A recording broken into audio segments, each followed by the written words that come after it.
നമുക്ക് വളരെ പരിചിതമായ കാര്യങ്ങൾ തന്നെ ഈ കാലഘട്ടത്തിൽ വീണ്ടും നമ്മളൊന്ന് അയവിറക്കുകയും അതിൽ തന്നെ നിൽക്കുകയും ചെയ്യേണ്ടത് വളരെ ആവശ്യമായിട്ട് എനിക്ക് തോന്നാറുണ്ട്. കാരണം ഈ ഓരോ ദിവസവും കേരളക്കരയിലൊക്കെ ഉണ്ടാകുന്ന സംഭവങ്ങൾ നോക്കുമ്പോൾ മുമ്പില്ലാത്ത വിധം കാര്യങ്ങൾ വളരെ ആ നിലയിലുള്ള അക്രമങ്ങളും നമ്മൾ കേട്ടാൽ തന്നെ നമ്മൾ ഭയപ്പെട്ടു പോകുന്ന തരത്തിലുള്ള കാര്യങ്ങളും ഒക്കെ സംഭവിച്ചുകൊണ്ടിരിക്കുകയാണ്. അതുപോലെ തന്നെ സമൂഹം പല തട്ടുകളായിട്ട് വിഭജിക്കപ്പെടുകയും ഒക്കെ ചെയ്തിരിക്കുന്ന ഒരു കാലഘട്ടം. ഇതിൻ്റെ ഇടയിൽ യഥാർത്ഥമായ ആത്മീയതയെ അന്വേഷിക്കുന്ന ആളുകൾ പലരും പണ്ടില്ലാത്ത വിധം നമ്മുടെ കൂടിവരവുകളിലേക്ക് വന്നു തുടങ്ങിയിട്ടുണ്ട്. ഇങ്ങനെ വരുമ്പോൾ നമ്മുടെ ഉത്തരവാദിത്വം വളരെ കൂടുതലാണ്. കാരണം ദൈവവചനത്തിൽ വേർപെട്ട വിശ്വാസികളെ സംബന്ധിച്ചിടത്തോളം അല്ലെങ്കിൽ ദൈവമക്കളെ സംബന്ധിച്ചിടത്തോളം പറഞ്ഞിരിക്കുന്ന കാര്യങ്ങളൊക്കെ നമ്മുടെ ജീവിതത്തിൽ ഈ വരുന്ന ആളുകൾ കണ്ടാൽ മാത്രമേ അവർക്ക് ഈ സത്യങ്ങളോട് അടുപ്പം ഉണ്ടാകുകയുള്ളൂ. അവര് കർത്താവിനെ കൂടുതൽ അറിയാനായിട്ട് താല്പര്യപ്പെടുകയുള്ളൂ. ഇല്ലെങ്കിൽ അവര് ഇതും മറ്റു പലയിടത്തുമുള്ള പല തട്ടിപ്പുകൾ പോലെ എന്തോ ഒന്നാണ് എന്നൊക്കെ കരുതി വിട്ടുപോകാനായിട്ടൊക്കെയുള്ള സാധ്യതയുണ്ട്. അങ്ങനെ വന്നാൽ ദൈവം നമ്മളെക്കുറിച്ച് അതല്ല പ്രതീക്ഷിക്കുന്നത്. അതുകൊണ്ട് നമ്മൾ കഴിഞ്ഞ നാളുകളിലൊക്കെ കേട്ട പല കാര്യങ്ങളും അത് നമ്മുടെ ജീവിതത്തിൽ അത് യാഥാർത്ഥ്യമാകണം. പുതുതായിട്ട് എന്തെങ്കിലും കേൾക്കുന്നതിനേക്കാളും നമുക്കിന്ന് പ്രസക്തമായിരിക്കുന്നത് നമ്മൾ നാളുകളായിട്ട് കേട്ടുകൊണ്ടിരിക്കുന്ന പലതും നമ്മുടെ ജീവിതത്തിൽ യാഥാർത്ഥ്യമായി തീരണം എന്നുള്ളതാണ്. ഇതാണ് എൻ്റെ ഭാരം. പ്രിയപ്പെട്ടവരെ, നമുക്ക് ഒരു മുഖവുര നീട്ടിക്കൊണ്ട് പോകാതെ ഞാനൊരു വാക്യം വായിക്കുന്നു. നമുക്ക് വളരെ പരിചിതമായ രണ്ട് കൊരിന്ത്യർ 12-ാം അധ്യായം അതിൻ്റെ 9-ാമത്തെ വാക്യം, പൗലോസിൻ്റെ ആ വാക്കുകൾ, അതിൻ്റെ അവസാന ഭാഗം ഇങ്ങനെയാണ്. 2 കൊരിന്ത്യർ 12:9 അതിൻ്റെ അവസാന ഭാഗം: ഞാൻ അതിസന്തോഷത്തോടെ എൻ്റെ ബലഹീനതകളിൽ പ്രശംസിക്കും. ഞാൻ അതിസന്തോഷത്തോടെ എൻ്റെ ബലഹീനതകളിൽ പ്രശംസിക്കും. രണ്ട് കാര്യങ്ങൾ ഇവിടെ വളരെ പോസിറ്റീവായ രണ്ട് വാക്കുകളുണ്ട്. എന്താ രണ്ട് വാക്കുകൾ? അതിസന്തോഷം, വെറും സന്തോഷമല്ല, അതിസന്തോഷം. മാത്രമല്ല മറ്റൊരു പോസിറ്റീവായ കാര്യം പ്രശംസിക്കും, അതിൽ സന്തോഷിക്കും, അതിസന്തോഷത്തോടെ അതിൽ പ്രശംസിക്കും എന്നുള്ളത്. അപ്പോൾ സന്തോഷവും പ്രശംസയും വളരെ പോസിറ്റീവായ രണ്ട് കാര്യങ്ങളായിട്ട് നമുക്ക് തോന്നുമ്പോൾ തന്നെ അവിടെ നെഗറ്റീവായിട്ട് ഒരു കാര്യത്തെ ചൊല്ലിയാണ് ഈ സന്തോഷവും പ്രശംസയും എന്നുള്ളത് നമ്മൾ ശ്രദ്ധിക്കണം. എന്തിലാ പ്രശംസിക്കുന്നത് അല്ലെങ്കിൽ എന്തിലാ അതിസന്തോഷമുള്ളത്? നമ്മൾ കാണുന്നു എൻ്റെ ബലഹീനതകൾ, ബലഹീനത, വീക്ക്നെസ്. അയ്യോ, ബലഹീനതയിൽ പ്രശംസിക്കുകയും ബലഹീനതകളിൽ പ്രശംസിക്കുകയും. ബലഹീനത എന്ന് വെച്ചാൽ ക്രിസ്തീയ ഗോളത്തില് ആ വാക്കിന് ആളുകളുടെ ഇടയിൽ, വിശ്വാസികളുടെ ഇടയിൽ ഒരു പ്രത്യേക അർത്ഥമുണ്ട്. ഒരാളെ കുറിച്ച് പറയുക, ഒരു ദൈവദാസനെ കുറിച്ച് പറയുക, അദ്ദേഹം നല്ല ആളൊക്കെയാ, പക്ഷെ അദ്ദേഹത്തിന് ഒരു ബലഹീനതയുണ്ട് കേട്ടോ എന്ന് പറഞ്ഞാൽ അദ്ദേഹത്തിന് എന്തോ ഒരു തെറ്റായ എന്തോ ഒരു കാര്യമുണ്ട്. അദ്ദേഹം വലിയ മുൻകോപക്കാരനാണെന്നോ അല്ലെങ്കിൽ വളരെ നീളമുള്ള ആളാണെന്നോ അങ്ങനെ എന്തെങ്കിലും വളരെ പാപകരമായ ഒരു കാര്യം അദ്ദേഹം കറക്റ്റ് ചെയ്തിട്ടില്ലാത്തത്, അദ്ദേഹം പരിഹരിച്ചിട്ടില്ലാത്തതിനെയാണ് അദ്ദേഹത്തിൻ്റെ ഈ വലിയ ആളുകളുടെ ഒരു വീക്ക്നെസ് ആയിട്ട്, ബലഹീനതയായിട്ട് നമ്മൾ പറയുന്നത്. ആ ഒരു പശ്ചാത്തലം ഉള്ളിൽ ഇരുന്നുകൊണ്ട് നമ്മൾ ഈ 2 കൊരിന്ത്യർ 12:9 വായിച്ചാൽ നമ്മൾ അത്ഭുതപ്പെട്ടു പോകും. എന്താ? പൗലോസിന് ഒരു ബലഹീനതയുണ്ട്. ആ ബലഹീനതയിൽ പൗലോസ് ദുഃഖിക്കേണ്ടതിന് പകരം സന്തോഷിക്കുകയും പ്രശംസിക്കുകയുമാണ് എന്ന് നമ്മൾ ധരിച്ചു പോകും. എന്നാൽ പ്രിയപ്പെട്ടവരെ, നമുക്കറിയാം ഈ ഭാഗം വീക്ക്നെസ് എന്ന് പറയുന്നത്, ബലഹീനത എന്ന് പറയുന്നത് ഇന്ന് ക്രിസ്തീയ ഗോളത്തിൽ വലിയ നേതാക്കളെ കുറിച്ച് അവരുടെ ബലഹീനത, അവരുടെ വീക്ക്നെസ് എന്ന് പറയുന്ന അർത്ഥത്തിലല്ല. അല്ലെങ്കിൽ ഒരു പാപം, അല്ലെങ്കിൽ അവരെ പിന്തുടരുന്ന ഏതെങ്കിലും ഒരു ഒഴിവാക്കാനാവാത്ത ഒരു തെറ്റായ ഒരു കാര്യം എന്നുള്ള നിലയിലല്ല ഇവിടെ പറയുന്നത്. ഇവിടെ ബലഹീനത എന്ന് പറയുന്നതും ആത്മീയ അർത്ഥത്തില് നല്ല പോസിറ്റീവായ ഒരു കാര്യം തന്നെയാണ്, അല്ലാതെ നെഗറ്റീവായ ഒരു കാര്യമല്ല. അങ്ങനെയാണെങ്കിൽ ഈ ബലഹീനത എന്താണ്?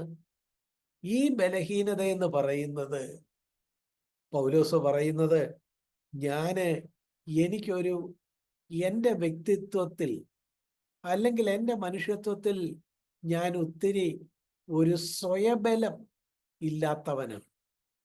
എനിക്കൊരു സ്വയബലമില്ല. ആ സ്വയബലം ഇല്ലായ്മയാണ് ബലഹീനത എന്നിവിടെ പറയുന്നു. അങ്ങനെ വരുമ്പോൾ ആത്മീയമായ അർത്ഥത്തിൽ ഈ ബലഹീനത എന്ന് പറയുന്നത് വളരെ നല്ല ഒരു കാര്യമാണ്. കാരണം നമ്മൾ ബൈബിള് പഠിക്കുമ്പോൾ, പ്രത്യേകിച്ചും പുതിയ നിയമം പഠിക്കുമ്പോൾ, കർത്താവായ യേശു ക്രിസ്തുവിൻ്റെ ഗിരിപ്രഭാഷണവും മറ്റുള്ള കാര്യങ്ങളും ഒക്കെ പഠിക്കുമ്പോൾ നമ്മളെക്കുറിച്ച് ദൈവം ആത്യന്തികമായിട്ട് ആഗ്രഹിക്കുന്നത് എന്താണ്? നമുക്കായിട്ട് ഒരു ആദാമ്യ കുലത്തിൽ ജനിച്ച് വളർന്ന ഒരാളുടെ ഒരു ശക്തിയും ബലവും നമുക്കുണ്ടാകരുത്. ആ ബലത്തിനും ശക്തിക്കും ഒരു തകർച്ച ഉണ്ടാകണം. അങ്ങനെ തകർന്നാലേ നമുക്ക് എന്ത് ചെയ്യാൻ ഒക്കുള്ളൂ? അങ്ങനെ നമ്മുടെ സ്വയബലം തകർന്നാലേ നമുക്ക് ദൈവത്തിൻ്റെ ബലത്തിൽ നമുക്ക് ആ നിലയിൽ ആശ്രയിക്കാനും ദൈവത്തെ കൂടുതൽ ആ നിലയിൽ നമുക്ക് പിൻപറ്റാനും കഴിയുകയുള്ളൂ. അതുകൊണ്ട് സ്വന്തം ബലം തകരുന്നത് ഒരു നല്ല കാര്യമാണ്. ഇതാണ് നമ്മൾ ദൈവവചനം പഠിക്കുമ്പോൾ നമുക്ക് മനസ്സിലാകുന്നത്.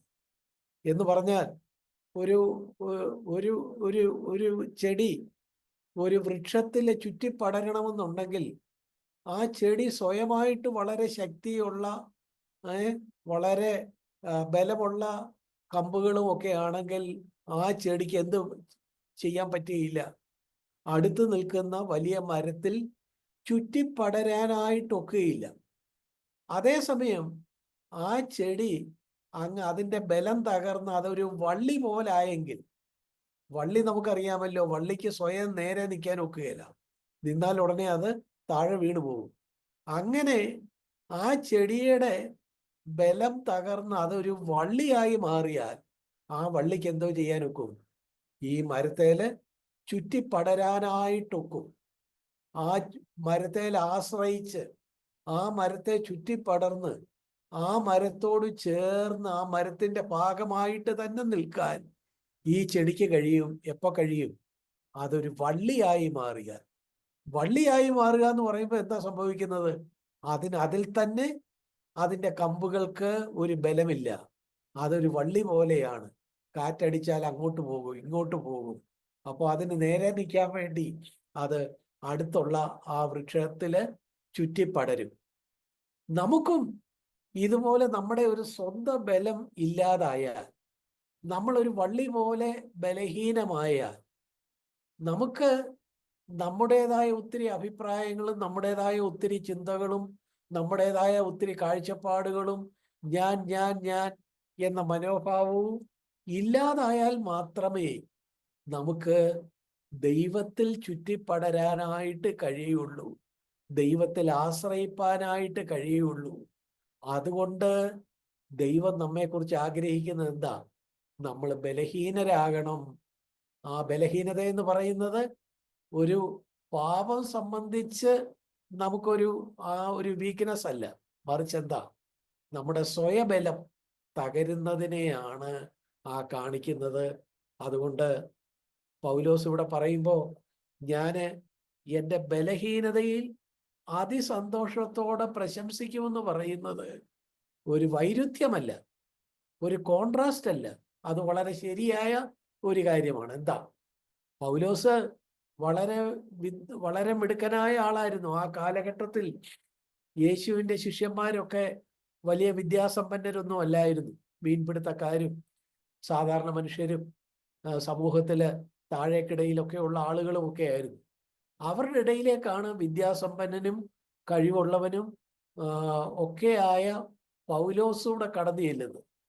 അങ്ങനെ പൗലോസ് അവരുടെ മധ്യത്തിൽ കടന്നു ചെല്ലുമ്പോൾ താന് അവരോടൊപ്പം മുന്നോട്ട് കൂട്ടായ്മയെ ആചരിച്ചും ദൈവത്തിൽ ആശ്രയിച്ചും ഒക്കെ പോണമെങ്കിൽ തൻ്റെ സ്വന്തം ബലം, തനിക്ക് തന്നിൽ തന്നെയുള്ള പ്രശംസ, തനിക്ക് തന്നെക്കുറിച്ച് തന്നെയുള്ള വലിയ കാഴ്ചപ്പാടിൽ ഒരു തകർച്ച, ഒരു നുറുക്കം, അത് ഉണ്ടായാലേ പറ്റുള്ളൂ. തൻ്റെ ജീവിതത്തിൽ അത് ഉണ്ടായി. നമുക്കറിയാം, അപ്പോസ്തലപ്രവൃത്തി 9-ാം അധ്യായത്തിൽ വളരെ ശക്തനായ പൗലോസ് ദമസ്കോസിന്റെ പടിവാതിക്കൽ എത്തിയപ്പോൾ ദൈവത്തിന്റെ വെളിച്ചം അവനെ ചുറ്റിമിന്നി. ദൈവത്തോടൊരു മുഖാമുഖം അവനുണ്ടായി. ആ ദൈവത്തെ കണ്ടു കഴിഞ്ഞപ്പോൾ അവൻ എന്തായി തീർന്നു? പിന്നീട് അവന്റെ ജീവിതത്തിൽ ബലഹീനനായി തീർന്നു, ബലഹീനനായി അവനെ പോവുകയായിരുന്നു എന്ന് നമ്മൾ കാണുന്നുണ്ട്. എന്ന് മാത്രമല്ല, ഇവിടെ പറയുന്ന ആ കോണ്ടസ്റ്റ് നോക്കുക. 2 കൊരിന്ത്യർ 12:8-9 വാക്യങ്ങളൊക്കെ നമ്മൾ നോക്കുമ്പോൾ അവിടെ എന്താ കാണുന്നത്? ഇങ്ങനെ ദമസ്കോസിന്റെ പടിവാതിക്കൽ വെച്ച് ദൈവത്തോടൊരു മുഖാമുഖം ഉണ്ടായി. താന് ബലഹീനനായി മാറിയെങ്കിലും തൻ്റെ ജീവിതത്തിൽ പിന്നെയും തന്നിലൂടെ ദൈവം ചെയ്യുന്ന വലിയ പ്രവൃത്തി കൊണ്ടും തൻ്റെതായ ആ സംഘാടക മിഴിവ് കൊണ്ടും ഒക്കെ തനിക്ക് പിന്നെയും പ്രശംസയും ബലവും ഒക്കെ വരാനുള്ള ഒരു സാധ്യതയുണ്ട്. അതുകൊണ്ട് ദൈവം എന്ത് ചെയ്യുന്നു? ഇവിടെ ഇതാ നമ്മൾ കാണുന്നു, തന്നെ ഞാൻ നിഗളിച്ചു പോകാതിരിക്കേണ്ടതിന് എനിക്ക് ഒരു ശൂലം തന്നിരിക്കുന്നു. എന്നെ കുത്തുവാൻ സാത്താന്റെ ദൂതനെ തന്നെ. അത് എന്നെ വിട്ടു നീങ്ങേണ്ടതിന് ഞാൻ 3 വട്ടം കർത്താവിനോട് അപേക്ഷിച്ചു. പക്ഷെ കർത്താവ് പറഞ്ഞു, മോനെ, നിന്നെ ബലഹീനതയിൽ ഇത് നിലനിർത്തും. ഇത് നിന്നെ ബലഹീനതയിൽ നിലനിർത്തും. അതുകൊണ്ട് ഇത് നിനക്ക് നല്ലതാണ് എന്ന് പറഞ്ഞപ്പോ പൗലോസ് എന്ത് പറയുന്നു? അതിരിക്കട്ടെ കർത്താവേ, അവിടുത്തെ ശക്തി എൻ്റെ മേൽ ആവസിക്കേണ്ടതിന് ഞാൻ അതിസന്തോഷത്തോടെ എൻ്റെ ഈ കുറവും ഈ ബലഹീനതയിലും ഞാൻ സന്തോഷിക്കും, പ്രശംസിക്കും എന്നൊക്കെ പറയുന്ന കോണ്ടസ്റ്റാണ് നമ്മളിവിടെ കാണുന്നത്. അപ്പൊ നമുക്ക് പൗലോസിന്റെ ജീവിതത്തിൽ നിന്ന്, ഈ പറച്ചിലിൽ നിന്ന് നമുക്കെടുക്കാവുന്ന ഒരു ചിന്ത എന്താ? നമുക്കെടുക്കാവുന്ന ചിന്ത, പൗലോസ് ആയാലും ശരി, വലിയ ദൈവഭൃത്യന്മാരായാലും ശരി, നമ്മളായാലും ശരി, നമ്മളൊക്കെ ദൈവത്തെ വേണ്ട വിധത്തിൽ ആശ്രയിച്ച് മുന്നോട്ട് നീങ്ങണമെന്നുണ്ടെങ്കിൽ നമ്മൾ എന്ത് വേണം? നമ്മൾ ബലഹീനരാകണം. അങ്ങനെ നമ്മളെ ബലഹീനതയിൽ നിർത്താനാണ് ദൈവം ആഗ്രഹിക്കുന്നത്. അങ്ങനെ ബലഹീനതയിൽ നമ്മളെ നിർത്തിയാൽ മാത്രമേ നമുക്ക് ദൈവത്തെ വേണ്ട വിധത്തിൽ ആശ്രയിക്കാനൊക്കെ ഉള്ളൂ. അല്ലെങ്കിൽ നമ്മളെ തന്നെ അങ്ങ് പുകഴുകയും പ്രശംസിക്കുകയും ഒക്കെ ചെയ്ത് അങ്ങനെ ഒരു അവസാന നിഗളത്തിൽ അവസാനിച്ച് നഷ്ടമായി പോകും.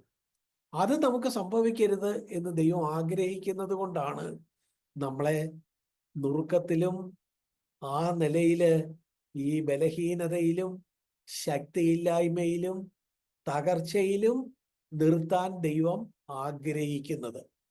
ഈ വസ്തുത മനസ്സിലായത് കൊണ്ടാണ് പൗലോസ് ഇവിടെ പറയുന്നത്, അത് നല്ലതാണ്, എൻ്റെ ബലഹീനത നല്ലതാണ്. ആ ബലഹീനത ഉണ്ടെങ്കിലേ ദൈവം ആഗ്രഹിക്കുന്ന നിലയിൽ എനിക്ക് എൻ്റെ ക്രിസ്തീയ ജീവിതം തുടരാനും പൂർത്തീകരിക്കാനും ഒക്കെയുള്ളൂ. അതുകൊണ്ട് ഈ ബലഹീനതയിൽ ഞാൻ സന്തോഷിക്കും, ഞാൻ പ്രശംസിക്കും എന്നെല്ലാം താൻ ഇവിടെ പറയുന്നത് അതുകൊണ്ടാണ്. പ്രിയപ്പെട്ടവരെ, നമ്മുടെ ജീവിതത്തിലും നമ്മൾ രക്ഷിക്കപ്പെട്ടു, കർത്താവിനെ രക്ഷകനായി സ്വീകരിച്ചു, ഓക്കെ, സ്നാനപ്പെട്ടു, ഒരു സഭയിൽ പോകുന്നു, നല്ല സഭയാണ്. ഇങ്ങനെയൊക്കെ കാര്യങ്ങൾ അങ്ങനെ അങ്ങ് ചുമ്മാതെ പോയാൽ പോരാ. നമ്മുടെ ജീവിതത്തിൽ നമ്മുടെ സ്വയബലത്തിന് ഒരു തകർച്ച ഉണ്ടാകണം. ദൈവം അതാണ് നമ്മളെക്കുറിച്ച് ആഗ്രഹിക്കുന്നത്. അതിനുവേണ്ടി ദൈവം പല നിലയിൽ നമ്മളെ തകർത്ത് കളയാനായിട്ട്, നമ്മളെ നുറുക്കാനായിട്ട് പല സാഹചര്യങ്ങൾ നമ്മുടെ ജീവിതത്തിൽ അനുവദിക്കും. അതിനോട് നമ്മൾ പോസിറ്റീവായിട്ട് സഹകരിച്ചാൽ നമ്മൾ നുറുക്കപ്പെടും. ആ നുറുക്കത്തിന്റെ ഭാഗമായിട്ട് നമുക്ക് ഒട്ടേറെ അനുഗ്രഹങ്ങൾ ഈ ക്രിസ്തീയ ജീവിതത്തിൽ, ഈ ഭൂമിയിലായിരിക്കുമ്പോൾ തന്നെ നമുക്ക് കൈയാളാനായിട്ട് കഴിയും. ആ അനുഗ്രഹങ്ങൾ ഞാൻ വളരെ വേഗത്തിൽ അങ്ങനെയുള്ള നുറുക്കം മൂലം നമുക്ക് ലഭ്യമാകുന്ന 7 അനുഗ്രഹങ്ങളെക്കുറിച്ച് വളരെ വേഗത്തിൽ പറഞ്ഞ് അവസാനിപ്പിക്കാം എന്നാണ് കരുതുന്നത്. നമുക്ക് അറിയാവുന്ന കാര്യങ്ങളാണ് എങ്കിലും നമുക്ക് ബൈബിളിലെ ചില കഥാപാത്രങ്ങളുടെ അനുഭവങ്ങൾ അതിനോട് ചേർത്ത് പറയുമ്പോൾ കുറച്ചുകൂടെ വ്യക്തമാകും. നമുക്ക് ഈ നുറുക്കം നമ്മുടെ ജീവിതത്തിൽ തരുന്ന ഗുണങ്ങളെക്കുറിച്ചാണല്ലോ നമ്മൾ പറഞ്ഞത്. നുറുകിയാൽ, തകർന്നാൽ ദൈവശക്തി നമ്മിൽ വാഴും. അങ്ങനെ നമ്മൾ നുറുങ്ങിയ ഒരു മനുഷ്യനാണെങ്കിൽ നമുക്ക് പല ഗുണങ്ങൾ നമുക്ക് ഈ ഭൂമിയിൽ തന്നെ കൈയാളാനായിട്ട് കഴിയും. അങ്ങനെയുള്ള നുറുക്കത്തിൻ്റെതായ ചില ഗുണങ്ങൾ വളരെ വേഗത്തിൽ നമുക്കൊന്ന് നോക്കാം. നമ്മൾ ഈ നോക്കുന്നത് എന്തിനാണ്? നമ്മുടെ ജീവിതത്തിൽ ഈ ഗുണങ്ങൾ ഉണ്ടെങ്കിൽ നമുക്കൊരു നുറുക്കം സംഭവിച്ചിട്ടുണ്ട്, അല്ലെങ്കിൽ നമ്മൾ നുറുക്കത്തിൽ തുടരുന്നുണ്ട്. ഇല്ലെങ്കിൽ നമ്മൾ നുറുക്കപ്പെട്ടിട്ടില്ല. നമ്മൾ രക്ഷിക്കപ്പെട്ടു എന്നുള്ളത് ശരിയാണ്, സ്നാനപ്പെട്ടു, സഭയിൽ പോകുന്നു എന്നുള്ളത് ശരിയാണ്. പക്ഷെ ദൈവം നമ്മിൽ നിന്ന് ആഗ്രഹിക്കുന്നത് നമ്മുടെ സ്വയബലത്തിനൊരു തകർച്ചയാണ്. അത് ഈ നാളുകളിൽ ഉണ്ടാകാൻ വേണ്ടി നമ്മൾ വീണ്ടും ദൈവമുഖത്തേക്ക് നോക്കുകയും പ്രാർത്ഥിക്കുകയും ചെയ്യണം. ഈ ഗുണങ്ങൾ പഠിച്ചു കഴിയുമ്പോൾ അത് നമ്മുടെ ജീവിതത്തിൽ ഉണ്ടോ എന്ന് നമ്മളെ തന്നെ ശോധന ചെയ്ത്, ഒന്നുകിൽ ദൈവമേ എന്നെ ഒരു നുറുക്കത്തിലേക്ക് നയിക്കണേ, അല്ലെങ്കിൽ ഈ നുറുക്കത്തിലേക്ക് നയിക്കപ്പെട്ടിട്ടുണ്ടെങ്കിൽ ദൈവമേ അതിൽ തുടരാൻ എന്നെ സഹായിക്കണേ, വീണ്ടും ഞാൻ ശക്തിപ്പെട്ടു പോകാൻ ഇടയാകാതെ എന്നെ സൂക്ഷിക്കണേ. ഈ 2 രീതിയിലും നമുക്ക് പ്രാർത്ഥിക്കാനായിട്ട് കഴിയും. അതുകൊണ്ട് ഈ നുറുക്കത്തിന്റെ ഗുണങ്ങളെക്കുറിച്ച് വളരെ വേഗത്തിൽ ഞാൻ ചില കാര്യങ്ങൾ പറയാനായിട്ട് ആഗ്രഹിക്കുന്നു. അതിനായിട്ട് പഴയ നിയമത്തിലെ നമുക്കറിയാവുന്ന ഒരു പുറപ്പാട് പുസ്തകത്തിൽ നമ്മൾ കാണുന്ന മോശയെക്കുറിച്ച് ചില കാര്യങ്ങൾ നോക്കാം. നമുക്ക് സംഖ്യാപുസ്തകം 12-ാം അധ്യായം 3-ാമത്തെ വാക്യത്തിൽ മോശയുടെ ഒരു പ്രത്യേകത നമ്മൾ കാണുന്നുണ്ട്. സംഖ്യാപുസ്തകം 12-ാം അധ്യായം 3-ാമത്തെ വാക്യത്തിൽ, മോശ എന്ന പുരുഷനോ ഭൂതലത്തിലുള്ള സകല മനുഷ്യരിലും അതിസൗമ്യനായിരുന്നു. താന് സ്വാഭാവികമായിട്ട് സൗമ്യതയൊക്കെ കൈവെടിഞ്ഞ് തൻ്റെ സഹോദരനായ അഹരോനോടും തൻ്റെ സഹോദരി മിരിയാമിനോടും ഒക്കെ ദേഷ്യപ്പെടുകയും ഒക്കെ ചെയ്യാനുള്ള ഒരു സാഹചര്യത്തിൽ മോശ എന്തോ ചെയ്തു? മോശ അവിടെ ആ നിലയിൽ വളരെ സൗമ്യമായിട്ട് പെരുമാറിയ ഒരു രംഗത്താണ് ദൈവം മോശയെക്കുറിച്ച് ഈ സർട്ടിഫിക്കറ്റ് നൽകുന്നത്. സംഖ്യാപുസ്തകം 12-3 ദൈവം തന്നെയാണ് മോശയെക്കുറിച്ച് പറയുന്നത്. മോശ എന്ന പുരുഷനോ ഭൂതലത്തിലുള്ള സകല മനുഷ്യരിലും അതിസൗമ്യനായിരുന്നു. മോശ നുറുങ്ങപ്പെട്ട ഒരുവനായിരുന്നു. നമുക്കറിയാം, തൻ്റെ ജീവിതത്തിൽ ദൈവത്തെ മുഖാമുഖമായിട്ട് കണ്ട് താന് നുറുങ്ങപ്പെട്ട ഒരുവനായിരുന്നു. പുറപ്പാട് പുസ്തകം 33-ാം അധ്യായം 20-ാമത്തെ വാക്യത്തിൽ മോശ, ദൈവമേ എനിക്ക് നിന്നെ ഒന്ന് കാണണം എന്ന് പറഞ്ഞ രംഗം നമ്മൾ ഓർക്കുന്നുണ്ട്. അപ്പൊ ദൈവം എന്താ പറഞ്ഞത്? പുറപ്പാട് പുസ്തകം 33-20 എന്താ പറഞ്ഞത്? ഒരു മനുഷ്യനും എന്നെ കണ്ട് ജീവനോടെ ഇരിക്കയില്ല എന്ന് വെച്ചാൽ അവൻ പിന്നെ അവൻ്റെ പഴയ പൂർണ്ണതയില്, ആ പഴയ ശക്തിയില്, പഴയ ആ ബലത്തിലിരിക്കയില്ല. എന്നെ കണ്ടാൽ പിന്നെ ജീവനോടെ ഇരിക്കയില്ല, മരിച്ചു പോകും എന്ന് പറയുന്നത് പോലെ അവൻ്റെ വ്യക്തിത്വത്തിൽ ഒരു ഉടവ് സംഭവിക്കും, ഒരു തകർച്ച സംഭവിക്കും, ഒരു നുറുക്കം സംഭവിക്കും എന്ന് ദൈവം തന്നെ പുറപ്പാട് 33:20 മോശയോട് പറഞ്ഞു. എന്നിട്ട് മോശെ ദൈവത്തിന്റെ ഒരു ദർശനം കണ്ട രംഗം അവിടെ തന്നെ പറയുന്നുണ്ട്. നമുക്ക് സമയ ചുരുക്കം ഉള്ളത് കൊണ്ട് നമ്മൾ ആ ഭാഗങ്ങളൊന്നും എടുത്തു വായിക്കുന്നില്ല. നമുക്കറിയാം, പുറപ്പാട് പുസ്തകം 33-ാം അധ്യായത്തിലാണ് നമ്മളത് കാണുന്നത്. ദൈവത്തിന്റെ ഒരു പിന്നിൽ നിന്നുള്ള ഒരു ദർശനമെങ്കിലും തനിക്ക് ലഭ്യമാകണേ എന്ന് താന് മോശ പ്രാർത്ഥിച്ചു. തനിക്കത് ലഭിച്ചു എന്നൊക്കെ അവിടെ കാണുന്നു. എന്ന് മാത്രമല്ല, ആവർത്തന പുസ്തകം 34:12 നമ്മൾ കാണുന്നത് മോശ ദൈവത്തെ മുഖാമുഖമായിട്ട് ആവർത്തന പുസ്തകം 34:12 യഹോവയെ അഭിമുഖമായി അറിഞ്ഞ മോശയെ പോലെ ഒരു പ്രവാചകൻ ഇസ്രായേലിൽ പിന്നെ ഉണ്ടായിട്ടില്ല.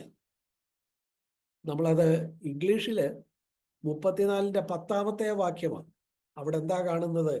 Since that time no prophet has risen in Israel like Moses when the Lord knew face to face. മുഖാമുഖമായിട്ട് കണ്ടെന്ന്, അല്ലാതെ പിന്നിൽ നിന്ന് കണ്ടെന്നല്ല അവിടെ പറയുന്നത്. മുഖാമുഖമായിട്ട് തന്നെ കണ്ടു. മുഖാമുഖമായിട്ട് കണ്ടാൽ എന്ത് സംഭവിക്കും? പിന്നെ ജീവിച്ചിരിക്കയില്ല, തകരും, മരിച്ചു പോകും. മരിച്ചു പോകുക എന്ന് വെച്ചാൽ അക്ഷരാർത്ഥത്തിൽ മരിക്കുകയല്ല, മറിച്ച് അവന്റെ ബലം തകർന്നു പോകും. ഇതാണ് ദൈവം പറഞ്ഞത്. അങ്ങനെയാണെങ്കിൽ ആവർത്തന പുസ്തകം 34:12 നമ്മൾ കണ്ടതുപോലെ ദൈവത്തെ അഭിമുഖമായിട്ട് കണ്ട, ഫേസ് ടു ഫേസ് ആയിട്ട് കണ്ട മോശയ്ക്ക് എന്ത് സംഭവിച്ചു? മോശ തകർന്നു പോയി, നുറുങ്ങിപ്പോയി. അങ്ങനെ തകർന്നും നുറുങ്ങിയും പോയ മോശയുടെ ഗുണമാണ് നമ്മള്, പ്രിയപ്പെട്ടവരെ, സംഖ്യാപുസ്തകം 12:3 കണ്ടത്. എന്താ? മോശ ഭൂതലത്തിലുള്ള സകല മനുഷ്യരിലും അതിസൗമ്യനായി തീർന്നു. സൗമ്യത നമുക്കറിയാമല്ലോ.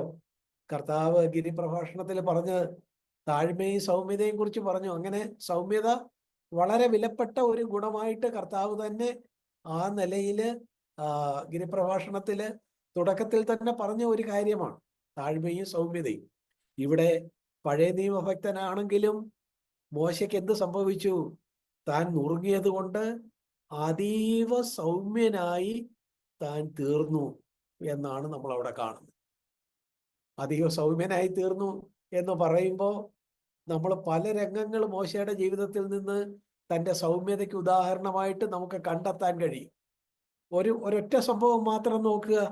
നമ്മൾ സംഖ്യാപുസ്തകം 16-ാം അധ്യായത്തിന്റെ 16-ാം അധ്യായം, ആ 16-ാം അധ്യായത്തിൽ വരുമ്പോൾ മോശയ്ക്കും അഹരോനും എതിരെ കോരഹ്, ദാഥാൻ, അബീറാം, ഓൻ തുടങ്ങിയവരും 250 പ്രധാന നേതാക്കളും ഇസ്രായേലിലെ പ്രധാന നേതാക്കളും ഒക്കെ മോശയുടെ നേതൃത്വത്തിനെതിരെ സംസാരിക്കുന്ന രംഗമാണ് നമ്മള് സംഖ്യാപുസ്തകം 16-ാം അധ്യായത്തിൽ കാണുന്നത്.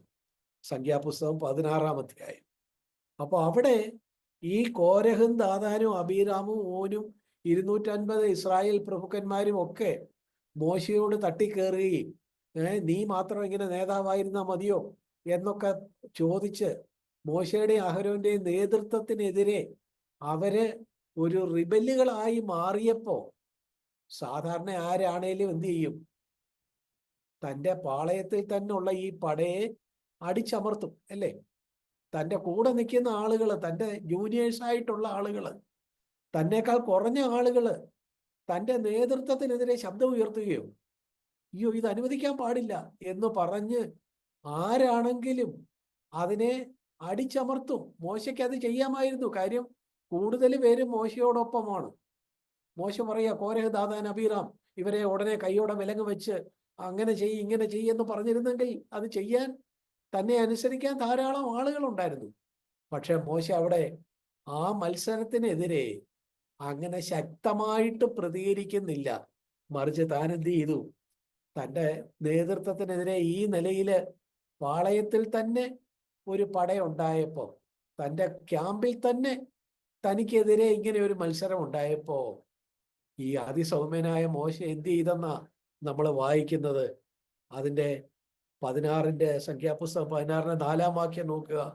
ഇത് കേട്ടപ്പോൾ മോശ കവിണ്ണു വീണു. മോശ ദൈവസന്നിധിയിൽ കവിണ്ണു വീണു. ഈ കാര്യത്തിനൊന്നും താൻ പ്രതികാരം വീട്ടുന്നില്ല. ഈ കാര്യത്തിനൊന്നും താൻ പകരം ചോദിക്കുന്നില്ല. ഇതെല്ലാം ദൈവത്തെ ഏൽപ്പിച്ചിരിക്കുന്നു. ദൈവമേ, നീ നോക്കിക്കോണേ എന്ന് പറഞ്ഞ് ഇവരോട് കയർത്ത് സംസാരിക്കാതെ, ഇവരോട് പകരം വീട്ടാതെ ഈ കാര്യമെല്ലാം ദൈവത്തെ ഏൽപ്പിച്ച് താൻ കവിണ് വീണു എന്ന 16:4 വായിക്കുന്നു. 4 മാത്രമല്ല, ആ അധ്യായത്തിന്റെ 22 വാക്യം നോക്കുക. അവിടെയും ഇത് കേട്ടപ്പോൾ മോശ കവിണ് വീണു എന്നാണ് നമ്മൾ കാണുന്നത്. 45 വാക്യം നോക്കുക. അവിടെയും മോശ കവിണ് വീണു എന്ന് കാണുന്നു.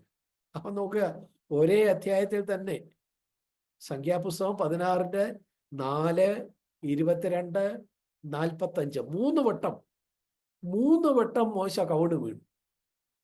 ഈ കവിണ് വീണ മോശയ്ക്ക് വേറെ മാർഗമില്ലേ? തീർച്ചയായിട്ടും മാർഗമുണ്ട്. താൻ നേതാവാണ്, തന്നെ അനുസരിക്കാൻ ആളുകളുണ്ട്, തന്നോട് മത്സരിച്ച് ഇവരോട് വേണേ പകരം വീട്ടാം. പക്ഷേ മോശ അതല്ല ചെയ്തത്. താൻ തന്നെ തന്നെ ദൈവസന്നിധിയിൽ വെച്ച് താന് കവിണ് വീഴുകയാണ് ചെയ്തത്. എന്തുകൊണ്ട് താൻ അങ്ങനെ ചെയ്തു? താന് ദൈവത്തെ ഒരിക്കൽ കണ്ട് താൻ എന്ത് പറ്റി? തനിക്കൊരു നുറുക്കമുണ്ടായി. ആ നുറുക്കത്തിന്റെ ഫലമായിട്ട്, ആ തകർച്ചയുടെ ഫലമായി താൻ അതീവ സൗമ്യനായി തീർന്നു. അതുകൊണ്ടാണ് താന് കവിണ് വീണത് എന്ന് നമുക്ക് കാണാം. പ്രിയപ്പെട്ടവരെ, നമുക്ക് നമ്മുടെ ജീവിതത്തോടുള്ള ബന്ധത്തിൽ നോക്കാം. നമ്മൾ നുറുങ്ങപ്പെട്ടിട്ടുണ്ടോ? ഇങ്ങനെയൊക്കെയുള്ള ഒരു സന്ദർഭത്തിൽ നമ്മൾ എങ്ങനെയാണ് പെരുമാറുന്നത്? നമ്മൾ സൗമ്യതയോടെ പെരുമാറുമോ? നുറുങ്ങപ്പെട്ട ഒരാൾക്ക് മാത്രമേ അതീവ സൗമ്യനായിട്ട് പെരുമാറാനായിട്ട് കഴിയുള്ളൂ. നുറുക്കത്തിന്റെ രണ്ടാമതൊരു അനുഭവം, രണ്ടാമതൊരു ഗുണം നമുക്ക് യാക്കോബിന്റെ ജീവിതത്തിൽ കാണാം. ഉൽപ്പത്തി പുസ്തകത്തിലെ യാക്കോബിനെ കുറിച്ച് കേൾക്കുമ്പോൾ തന്നെ നമുക്ക് തോന്നുന്ന കാര്യം എന്താ? യാക്കോബ് വളരെ ഉപായിയാണ്. അവന്റെ പേര് തന്നെ അങ്ങനെയാണെന്നാണ് നമുക്ക് അറിയാവുന്നത്. എന്നാൽ സത്യമായിരുന്നു, യാക്കോബ് അങ്ങനെയായിരുന്നു. പക്ഷേ അവന് പല അനുഭവങ്ങളിലൂടെ കടന്നുപോയി. ഒരു നുറുക്കത്തിലൂടെ, നമ്മളിപ്പോ പറഞ്ഞതുപോലെ ഒരു നുറുക്കത്തിലൂടെ താൻ കടന്നുപോയി.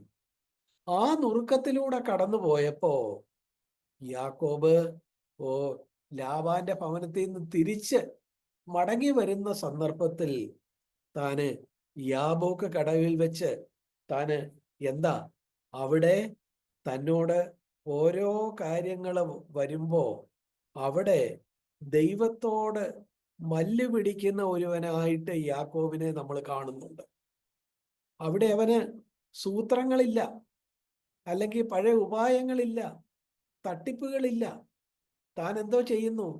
ആ ദൂതനോട് ഉഷസാകുവോളം മല്ല് പിടിച്ചു. എന്നിട്ട് അവനെ ജയിക്കുകയില്ല എന്ന് കണ്ടപ്പോൾ ദൂതൻ എന്ന് പറയുന്ന ദൈവം തന്നെയാണ്. അവിടുന്ന് എന്ത് ചെയ്തു? അവന്റെ തുടയുടെ തടം തൊട്ടു. തുടയുടെ തടം ഉളുക്കിപ്പോയി. ഉൽപ്പത്തി പുസ്തകം 32 അധ്യായം 26 മുതൽ 28 വരെയുള്ള വാക്യങ്ങളിലാണ് ദൈവവും യാക്കോബ് തമ്മിൽ ഒരു മൽപ്പിടുത്തം ഉണ്ടായെന്നും ആ മൽപ്പിടുത്തത്തെ തുടർന്ന് യാക്കോബിന്റെ തുടയുടെ തടം ഉളുക്കിപ്പോയി, താൻ അക്ഷരാർത്ഥത്തിൽ തന്നെ തകർന്നു പോയെന്നും ഒക്കെ നമ്മൾ ഇവിടെ കാണുന്നത്. എന്തുകൊണ്ടാ അവിടെ യാക്കോബിന്റെ തുടയുടെ തടം ഉളുക്കിപ്പോയത്? ദൈവം അവനെ ഒന്ന് തൊട്ടു. എന്ന് വെച്ചാൽ ദൈവത്തോട് മല്ല് പിടിച്ചപ്പോ ദൈവത്തോടിന്റെ ഒരു മുഖാമുഖം ഉണ്ടായി. ദൈവത്തെ മുഖാമുഖമായി കണ്ട ഒരുവൻ പിന്നെ ജീവിച്ചിരിക്കയില്ല, അവന്റെ ബലം തകർന്നു പോകും എന്ന് നേരത്തെ മോശയോട് പറഞ്ഞതുപോലെ ഒരു മനുഷ്യനും എന്നെ കണ്ട് ജീവനോടെ ഇരിക്കുകയില്ല എന്ന് പുറപ്പാട് പുസ്തകം 33:20 ദൈവം തന്നെ പറഞ്ഞത് ഇവിടെ ആർക്ക് സംഭവിച്ചു? യാക്കോബിന് സംഭവിച്ച് അങ്ങനെ അവൻ തീർത്തും ആ നിലയില് നിസ്സഹായനായിട്ട്, തകർന്നവനായിട്ട്, നുറുങ്ങിയവനായിട്ട് ആയിത്തീർന്നു. പ്രിയപ്പെട്ടവരെ, ഇവിടെ മല്ല് പിടിച്ചു എന്നൊക്കെ പറയുന്നത് എന്താണെന്ന് നമുക്കറിയാം. നമ്മൾ ഈ ഭാഗത്തെ പലപ്പോഴും ഹോശേയയുടെ പുസ്തകം ഹോശേയയുടെ പുസ്തകം 12-ാം അധ്യായം 3-4 വാക്യങ്ങളോട് താരതമ്യം ചെയ്ത് പഠിച്ചാലേ ഇവിടെ യാക്കോബ് ദൈവത്തോട് മല്ല് പിടിച്ചെന്നും ഒക്കെ ഉള്ളതിന്റെ അർത്ഥം മനസ്സിലാകുകയുള്ളൂ. എന്തായിരുന്നു യാക്കോബ് ദൈവത്തോട് മല്ല് പിടിച്ചു എന്ന് പറഞ്ഞതിന്റെ അർത്ഥം എന്തായിരുന്നു? ഹോശേയയുടെ പുസ്തകം 12-ന്റെ 3-4 വാക്യങ്ങൾ നോക്കുക. ഈ യാക്കോബ് എന്താ ചെയ്തത്? അവൻ അവന്റെ പുരുഷപ്രായത്തിൽ, ഹോശേയ 12-ന്റെ 4, തന്റെ പുരുഷപ്രായത്തിൽ ദൈവത്തോട് പൊരുതി ജയിച്ചു. അവൻ കരഞ്ഞ് അവനോട് അപേക്ഷിച്ചു. അപ്പോ ഈ മൽപ്പിടുത്തം എന്തായിരുന്നു? ഈ മൽപ്പിടുത്തം ദൈവത്തോട് കരഞ്ഞ് അപേക്ഷിച്ച്, ദൈവമേ നീ എന്നെ കൈവിടല്ലേ, ഞാനിപ്പോ തിരിച്ചു ചെല്ലുമ്പോ എൻ്റെ ജ്യേഷ്ഠൻ ഏശാവ് ഒക്കെ എന്നോട് ചിലപ്പോൾ പകരം വീട്ടും, നീ എൻ്റെ കൂടെ ഇരിക്കണേ എന്ന് പറഞ്ഞ് അവൻ്റെ എല്ലാ നിലയിലുള്ള കണക്കുകൂട്ടലുകളും എല്ലാം താഴ്ത്തി വെച്ച് ദൈവത്തിൽ തന്നെ ശരണപ്പെടുന്ന ഒരു കാര്യമാണ് പ്രാർത്ഥനയില് ദൈവത്തോട് പോരാടിയ ഒരു കാര്യത്തെയാണ് ദൈവത്തോട് മല്ല് പിടിച്ചു എന്ന് നമ്മളിവിടെ കാണുന്നു. പ്രിയപ്പെട്ടവരെ, ഇവിടെ വെച്ച് യാക്കോബ് എന്തായി തീർന്നു? യാക്കോബ് ശരിക്കും തകർന്നു പോയി. നേരത്തെ അങ്ങനെ അല്ലായിരുന്നു. യാക്കോബ് ഭയങ്കര ഉപായിയും എല്ലാമായിരുന്നു. നമ്മൾ പലപ്പോഴും പറയാറുണ്ട്, യാക്കോബ് എല്ലാരെയും കബളിപ്പിക്കുന്ന ആളായിരുന്നു. അപ്പനെ കബളിപ്പിച്ചു, ഇസാക്ക് കണ്ണ് കാണാതിരുന്ന ഇസാക്കിനെ കബളിപ്പിച്ച് അനുഗ്രഹം തട്ടിയെടുത്തു. ഏശാവിനെ കബളിപ്പിച്ചു, ജ്യേഷ്ഠാവകാശം വാങ്ങിച്ചു. അങ്ങനെ ഒടുവില് ലാബാന്റെ അടുത്ത് ചെന്ന അമ്മായിയപ്പനായ ലാബാനെ പല കാര്യങ്ങളിലെ കബളിപ്പിച്ചു. അങ്ങനെയെല്ലാം വലിയ ഉപായിയും വലിയ ശക്തനുമായിരുന്നു ഈ യാക്കോബ്. പക്ഷെ ആ യാക്കോബിന് ഇവിടെ യാബോക്ക് കടവിൽ വെച്ച് ദൈവത്തോടൊരു ആ നിലയിൽ ഒരു ഫേസ് ടു ഫേസ് ആയിട്ട് ഒരു മൽപ്പിടുത്തം ഉണ്ടായപ്പോൾ അവിടെ തൻ്റെ ശക്തി മുഴുവൻ ചോർന്നു പോകത്തക്കവണ്ണം ഉള്ള ഒരു സാഹചര്യത്തിലേക്ക് ദൈവം അവനെ കൊണ്ടുവന്ന് എത്തിച്ചപ്പോ അവൻ തീർത്തും തകർന്നു പോയി, കരഞ്ഞപേക്ഷിച്ചു. അവൻ എന്തായി തീർന്നു? ഒരു ഉപായങ്ങളും ഇല്ലാത്തവനായി. അവന് ആ നിലയില് സൂത്രങ്ങളോ ഉപായങ്ങളോ തട്ടിപ്പുകളോ ഇല്ലാത്ത പുതിയൊരു യാക്കോബായിട്ട് ദൈവം അവന്റെ പേരും മാറ്റി. ഉപായി എന്നുള്ള പേരും മാറ്റി, ഇസ്രായേൽ എന്നുള്ള പേരും നൽകി. കണ്ടോ? അപ്പോ നുറുങ്ങപ്പെട്ട ഒരുവന് എന്തുണ്ട്? അവന്റെ പഴയ സ്വഭാവം, പഴയ ഉപായങ്ങള്, പഴയ തട്ടിപ്പുകളൊക്കെ നഷ്ടമായി. അവൻ കൂടുതൽ സിമ്പിളായി തീരും. അവന് ദൈവത്തിൽ മാത്രം ആശ്രയമുള്ളവനായി തീരും. ദൈവത്തിന്റെ അനുഗ്രഹം ലഭിക്കുന്നവനായി തീരും. ദൈവത്തിന്റെ സന്നിധിയില് കരഞ്ഞും നിലവിളിച്ചും ജീവിക്കുന്നവനായി തീരും. അവന്റെ ഒരു സ്വയബലം തകർന്നു പോകും. പ്രിയപ്പെട്ടവരെ, നമ്മള് പഴയ നിയമത്തിലെ 2 പേരുടെ കാര്യം പറഞ്ഞു. മോശ എന്തായി തീർന്നു? മോശ നുറുക്കത്തെ തുടർന്ന് അതീവ സൗമ്യനായി തീർന്നു എന്ന് ദൈവം തന്നെ സർട്ടിഫൈ ചെയ്തു. ഇവിടെ യാക്കോബ് വലിയ ഉപായിയും കബളിപ്പിക്കലുകാരനും ഒക്കെ ആയിരുന്നു. പക്ഷേ ഇവിടെ ദൈവത്തെ കണ്ടു കഴിഞ്ഞപ്പോ അവന്റെ പിന്നീടുള്ള ജീവിതത്തിൽ അവൻ എന്തായിരുന്നു? അവൻ എന്നും ആ നുറുക്കമുള്ളവനായിരുന്നു. അക്ഷരാർത്ഥത്തിൽ തന്നെ പിന്നീടുള്ള ജീവിതത്തിൽ അവന് ഈ നിലയില് തുടയുടെ തട ഉളുക്കിയവനായിട്ട് ഒരു മുടന്തനെ പോലെ വടിയും പിടിച്ചാ നിൽക്കുന്നത്. നമ്മളങ്ങനെ കാണുന്നുണ്ട്. നമ്മള്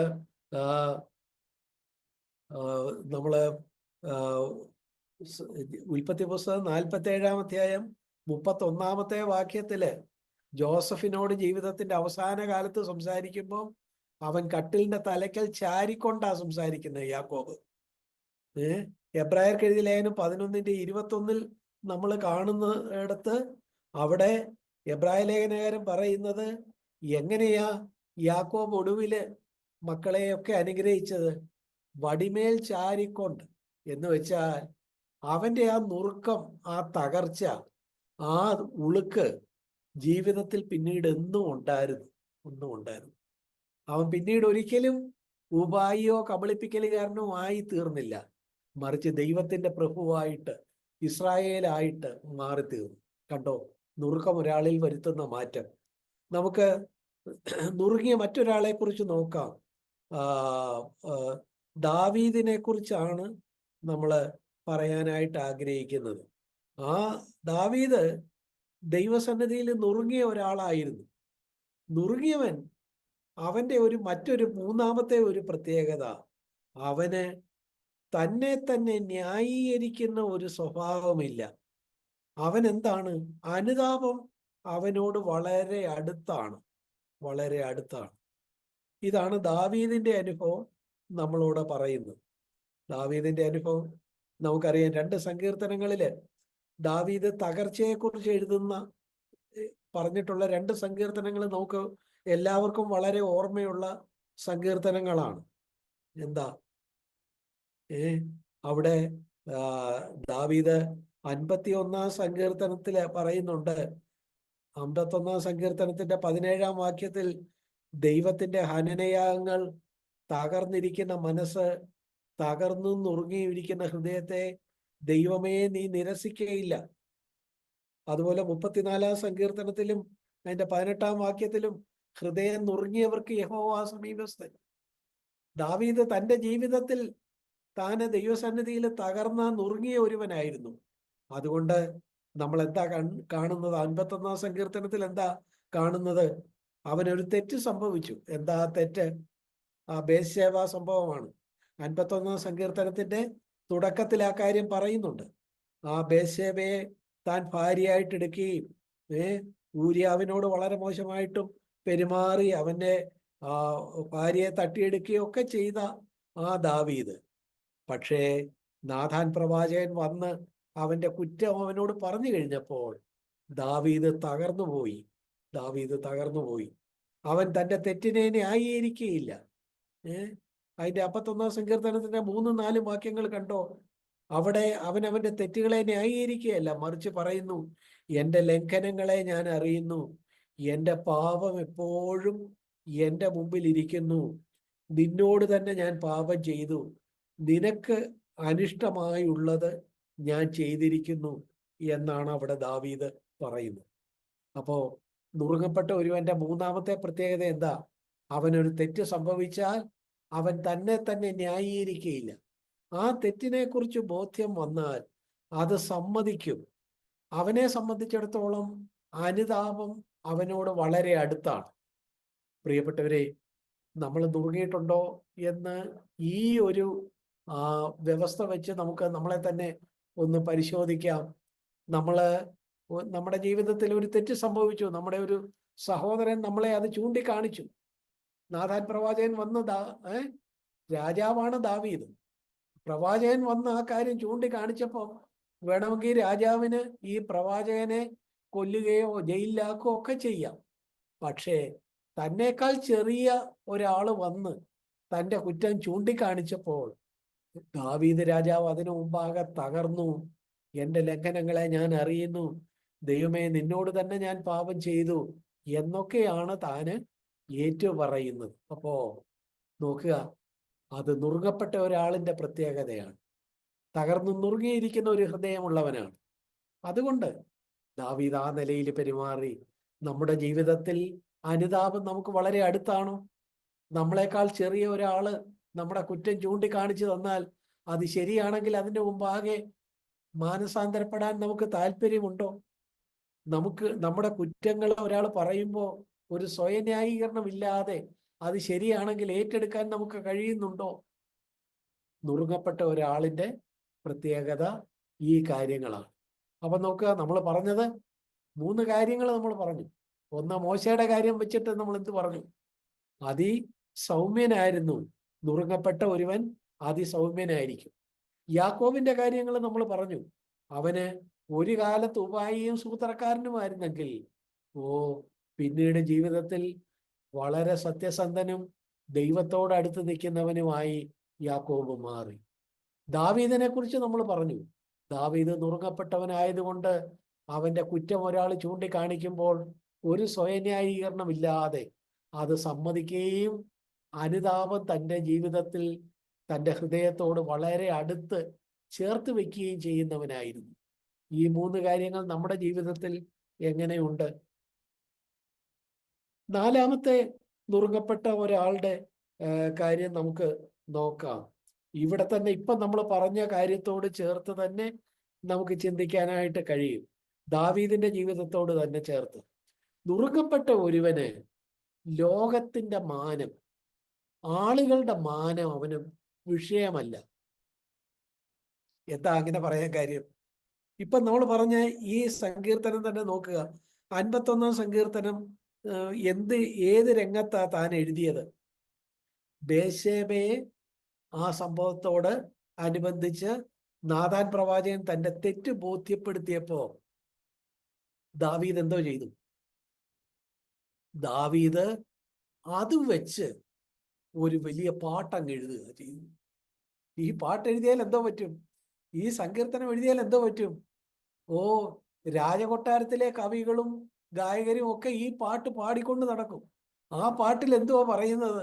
അവരുടെ രാജാവ് മഹാമോശക്കാരനാ, അവന് ഭയങ്കര തെറ്റ് കാണിച്ചവനാണ്, ഒരു പാവപ്പെട്ട സ്ത്രീയെ തട്ടിയെടുത്തവനാണ്, അവളുടെ ഭർത്താവിനെ കൊന്നവനാണ് എന്നൊക്കെയുള്ള ഈ രാജാവിന്റെ ദുഷ്ടതയാണ് പാട്ടായിട്ട് ഈ 51 സങ്കീർത്തനത്തിൽ ദാവീദ് തന്നെ എഴുതി വെച്ചേക്കുന്നത്. നോക്കുക, നമ്മുടെ ജീവിതത്തിൽ ഒരു കുറവുണ്ടായാൽ അതെവിടെയെങ്കിലും ആരും അറിയരുതെന്നല്ലേ നമ്മുടെ വിചാരം. ഇത് ദാവീദ് എന്തോ ചെയ്തു? അതിനെക്കുറിച്ച് ഒരു സങ്കീർത്തനം തന്നെ രചിച്ചു. ഓ, കൊട്ടാരത്തിലെ കവികളെല്ലാം അത് പാടിക്കൊണ്ട് നടന്നു, സംഗീതക്കാരൊക്കെ അത് പാടിക്കൊണ്ട് നടന്നു, രാജ്യം മുഴുവൻ അത് അറിഞ്ഞു. നാഥാൻ പ്രവാചകനും ദാവീദും മാത്രം അറിഞ്ഞാൽ മതിയായിരുന്നു. പക്ഷേ യഥാർത്ഥത്തിൽ അനുദപിച്ച ദാവീദ് അതിനെക്കുറിച്ച് ഒരു സങ്കീർത്തനം തന്നെ രചിച്ചത് കൊണ്ട് തൻ്റെ മാനം, തൻ്റെ അഭിമാനമൊക്കെ ആ നാട്ടിലെ എല്ലാവരുടെയും മുമ്പിൽ തകർന്നു വീണു. പക്ഷേ നുറുങ്ങപ്പെട്ട ദാവീദിന് അതൊരു പ്രശ്നമല്ലായിരുന്നു. അതാണ് ഞാൻ പറയാൻ വന്നത്. അതുപോലെ നമ്മൾ മുമ്പേ പറഞ്ഞ നുറുക്കത്തെക്കുറിച്ച് തന്നെ പറഞ്ഞ ഹൃദയം നുറുങ്ങിയവർക്ക് യഹോവ സമീപസ്ഥൻ എന്നൊക്കെ പറയുന്ന 34 സങ്കീർത്തനം കണ്ടോ? ആ 34 സങ്കീർത്തനം എഴുതിയത് ഏത് കോണ്ടെക്സ്റ്റിലാ? നമ്മൾ ആ 34 സങ്കീർത്തനത്തിന്റെ തലവാചകങ്ങൾ നോക്കുക. ഏത് സാഹചര്യത്തിലാണ് അത് എഴുതിയിരിക്കുന്നത്? അബീമേലേക്ക് അതായത് ഫെലിസ്തീനായ ഗത്തിലെ ആകീഷ് ഈ ദാവീദ് വന്നപ്പോ ദാവീദിനെ പിടിച്ച് തടവിൽ ഇടുമെന്നോറ്റോ പേടിച്ചപ്പം ദാവീദ് എന്തോ ചെയ്തു? ദാവീദ് ബുദ്ധിഭ്രമം നടിച്ചു. ഈ സംഭവം നമ്മൾ എവിടെയാ കാണുന്നത്? നമ്മൾ കാണുന്നത് 1 ശമൂവേൽ 21-10 മുതൽ 15 വരെയുള്ള വാക്യങ്ങളിലാണ് ഇത് കാണുന്നത്.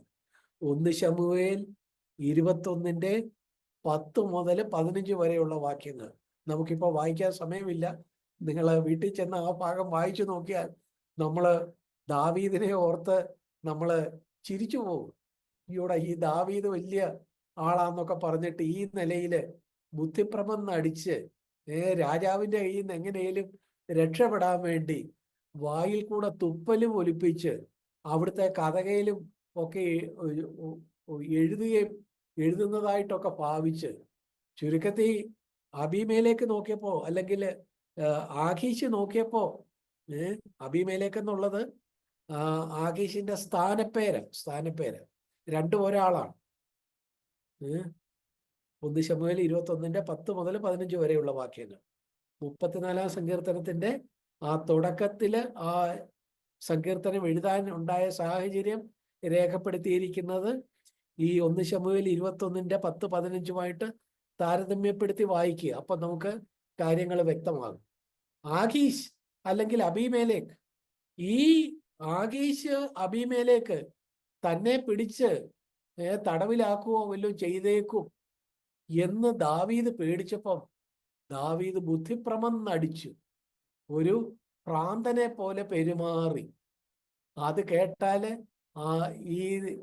ഈ ദാവീദിനെ കുറിച്ച് ആളുകളുടെ മതിപ്പ് കൂടുമോ കുറയുമോ? മതിപ്പ് കുറയേ ഉള്ളൂ. പക്ഷേ ഈ കാര്യം വെച്ചിട്ട് ദാവീദ് ഒരു സങ്കീർത്തനം എഴുതുമ്പോൾ ആ സങ്കീർത്തനം എല്ലാവരും വായിച്ചും പാട്ടുകാർ പാടിക്കൊണ്ട് നടക്കുകയും ചെയ്യുമ്പോൾ ദാവീദിനുണ്ടായ ഈ ഒരു ദുര്യോഗം ലോകം മുഴുവൻ അറിയും. ലോകം മുഴുവൻ അറിയാൻ ഇടയാക്കിയത് ആരാ? ദാവീദ് തന്നെ. ദാവീദ് അതിനെക്കുറിച്ച് ഒരു സങ്കീർത്തനം രചിക്കാതിരുന്നെങ്കിൽ ഈ പ്രശ്നം ഉണ്ടാകുകയില്ലായിരുന്നു. 51 സങ്കീർത്തനം ബേശേബ സംഭവത്തെക്കുറിച്ചൊരു സങ്കീർത്തനം രചിക്കാതിരുന്നെങ്കിൽ അത് പലരും അറിയുകയില്ലായിരുന്നു.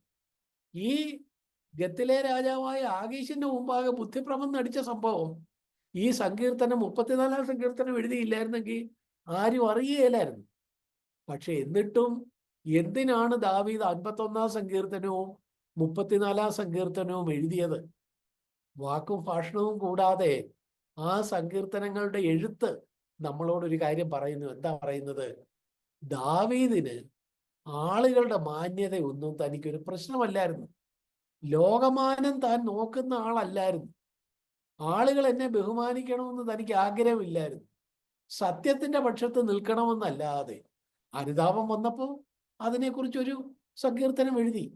ദൈവമേ, തകർന്നു നുറുങ്ങിയിരിക്കുന്ന ഹൃദയത്തെ നീ നിരസിക്കുകയില്ല. ഹന്യയാഗങ്ങൾ ഞാൻ അർപ്പിക്കുമായിരുന്നു, ഭോജനയാഗം ഞാൻ നൽകുമായിരുന്നു. പക്ഷേ നിനക്ക് അതിനേക്കാളൊക്കെ പ്രധാനം തകർന്ന നുറുങ്ങിയ ഒരു ഹൃദയമാണെന്ന് എനിക്കറിയാം എന്നൊക്കെയാണ് ഈ 51 സങ്കീർത്തനത്തിൽ പറയുന്നത്. 34 സങ്കീർത്തനത്തിലും ആ നിലയിൽ ഹൃദയം നുറുങ്ങിയവർക്ക്, മനസ്സ് തകർന്നവർക്ക് യഹോവ സമീപസ്ഥൻ. നോക്കുക പ്രിയപ്പെട്ടവരെ, നമ്മൾ ഒരു നുറുക്കം അനുഭവിച്ചിട്ടുണ്ടെങ്കിൽ, ദൈവമുമ്പാകെ നമ്മളൊന്ന് നുറുങ്ങിയവരാണെങ്കിൽ, നുറുക്കത്തിൽ തുടരുന്നവരാണെങ്കിൽ, ലോകം നമ്മളെക്കുറിച്ച് എന്തു പറയുന്നു എന്നുള്ളത് നമുക്ക് പ്രശ്നമാകുകയില്ല. മറ്റുള്ളവരുടെ മാനം നമ്മൾ തേടുകയില്ല. ദൈവസന്നിധി, ദൈവം എന്നെ അംഗീകരിച്ചാൽ മതി, മറ്റാരും അംഗീകരിക്കണമെന്നില്ല എന്നൊരു മനോഭാവത്തിൽ നമ്മൾ വരും. ഈ കാര്യമാണ് നമ്മൾ ഇവിടെ നമ്മൾ വായിച്ച നുറുങ്ങപ്പെട്ട ഒരാളിൻ്റെ 4ാമത്തെ ഗുണമായിട്ട് പറയുന്നത്. 5ാമത്തെ ഗുണവും ഇതേ ഭാഗത്ത് നിന്ന് തന്നെ നമുക്ക് കാണാൻ കഴിയും. എന്താ 5ാമത്തെ ഗുണം?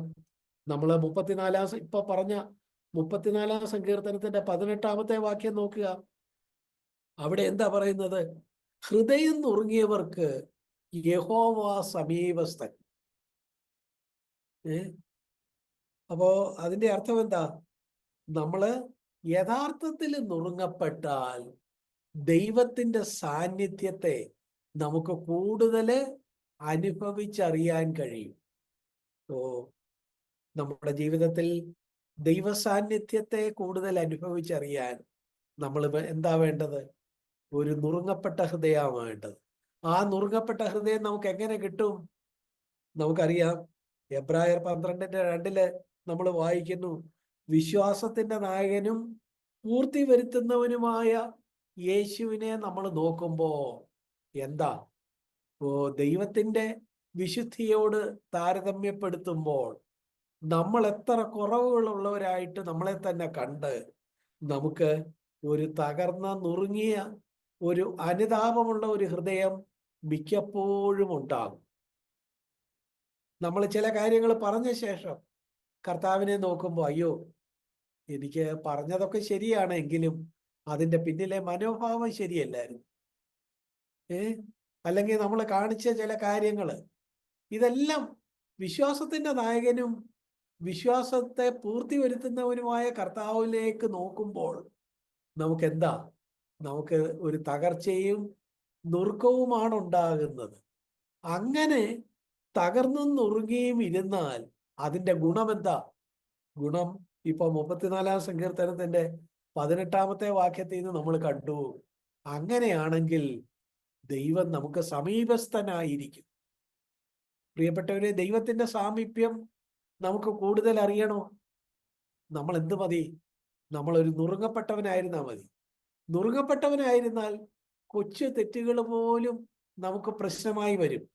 ആ കൊച്ചു തെറ്റുകളുടെ മുമ്പിൽ നമ്മൾ ഹൃദയം നുറുങ്ങിയവരായിട്ടായിരിക്കും.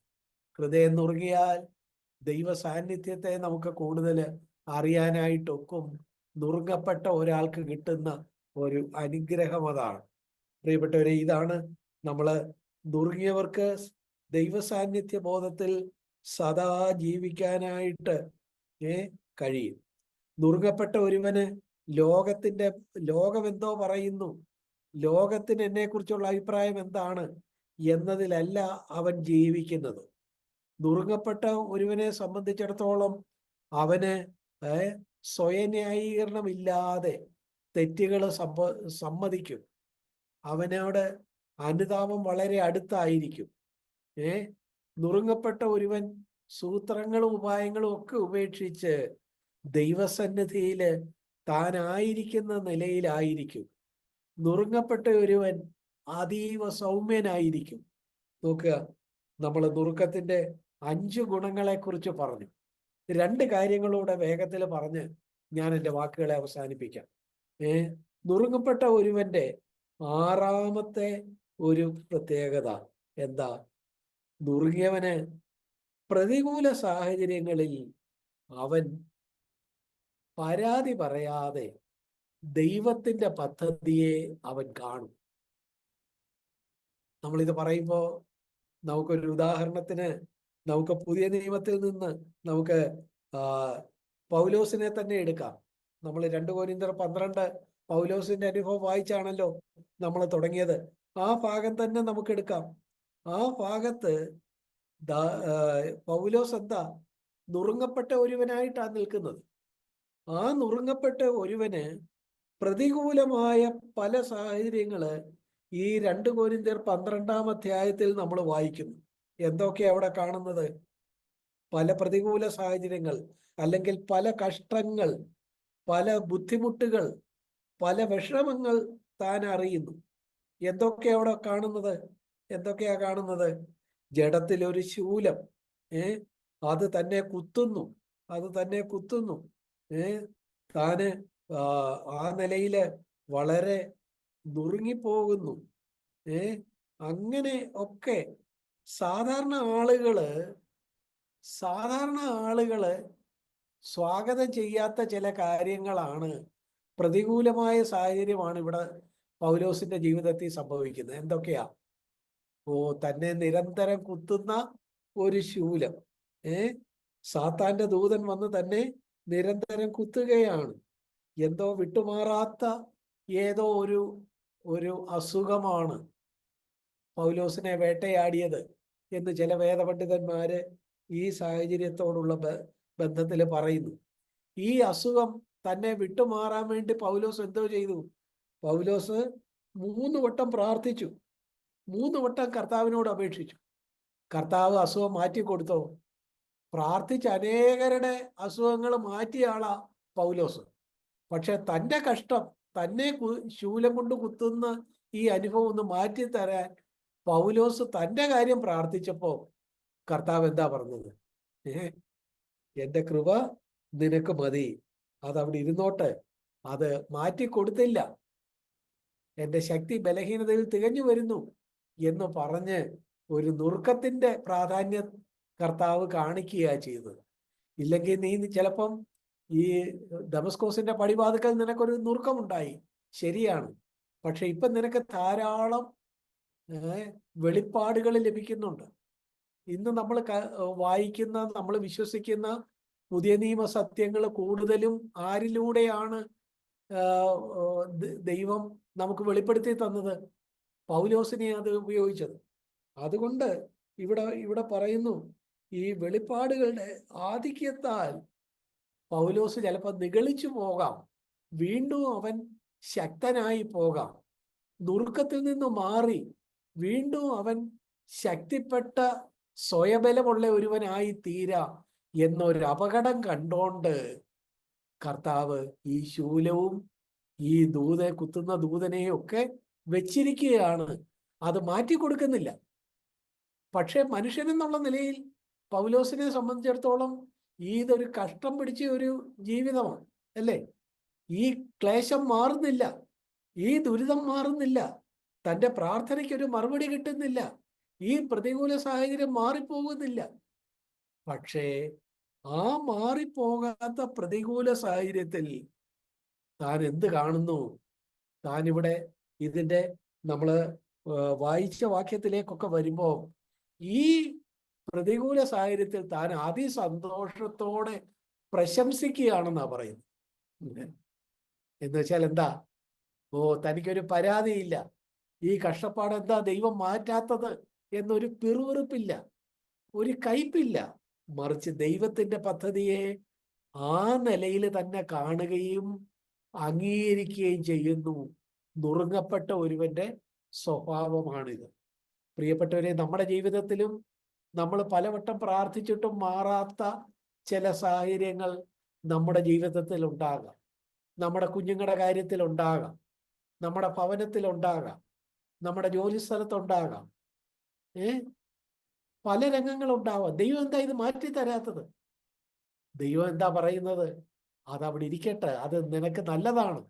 നീ നിഗളിച്ചു പോകാതിരിക്കാൻ വേണ്ടി ഞാൻ അനുവദിച്ചിരിക്കുന്ന ഒരു ശൂലമാണ് എന്ന് കാണുമ്പോ ആ ശൂലത്തിനു വേണ്ടി അതിസന്തോഷത്തോടെ ദൈവത്തിന് നന്ദി പറയുകയും അതിൽ അങ്ങനെ എന്നെ ബലഹീനനാക്കി നിർത്തുന്ന ദൈവത്തിൽ പ്രശംസിക്കുകയും ചെയ്യാൻ നമുക്ക് കഴിയും. നുറുങ്ങപ്പെട്ട ഒരാൾക്കേ അത് കഴിയുള്ളൂ. പ്രിയപ്പെട്ടവരെ, നമ്മൾ നുറുങ്ങപ്പെട്ടവനാണോ എന്നെങ്ങനെ അറിയാം? പ്രതികൂലമായ സാഹചര്യങ്ങളിൽ, പ്രശ്നങ്ങളുടെ മധ്യത്തിൽ ദൈവത്തിന്റെ പദ്ധതിയെ കാണുകയും ദൈവത്തിന് നന്ദി പറയുകയും ചെയ്യാൻ നമുക്ക് കഴിയുന്നുണ്ടെങ്കിൽ നമ്മൾ നുറുങ്ങപ്പെട്ട ഒരുവനാണ്.